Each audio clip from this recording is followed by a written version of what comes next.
पाहिजे आणि कडक कायदे असले पाहिजे, फास्ट ट्रॅक कोर्ट असले पाहिजे आणि आपण त्याच्यावर आता यशस्वी प्रयत्न करताना दिसतोय. पण मुळात ही समाजामध्ये प्रचंड विकृती वाढत चाललेली आहे.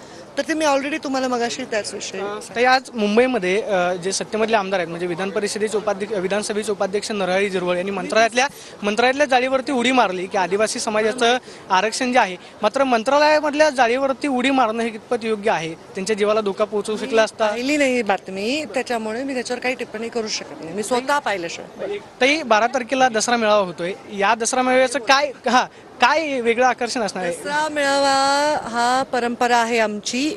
गेले अनेक वर्ष तो होतोय. मुंडे साहेबांच्या नंतर दशक झालं. आता या दसऱ्याचे दशक पूर्ती आहे आणि लोकांचं आकर्षण म्हणजे लोक अनेक वर्ष कुठल्याही स्वार्थाविना तिथे येतात. यावेळी सुद्धा येतील. आता आकर्षण माझं भाषण असतं, अजून काय, पुढची काय दिशा ताई देतील ह्याच्यासाठी येतील लोक. विधानसभा निवडणुकीची तयारी सुरू झाली. तुम्ही लोकसभेला निवडणूक लढवलेली होती, दुर्दैवाने तुम्हाला पराभव स्वीकारावा लागला. आता विधानसभा निवडणूक तोंडावरती आहे. राज्यभरामध्ये ताई फिरतील पक्षासाठी?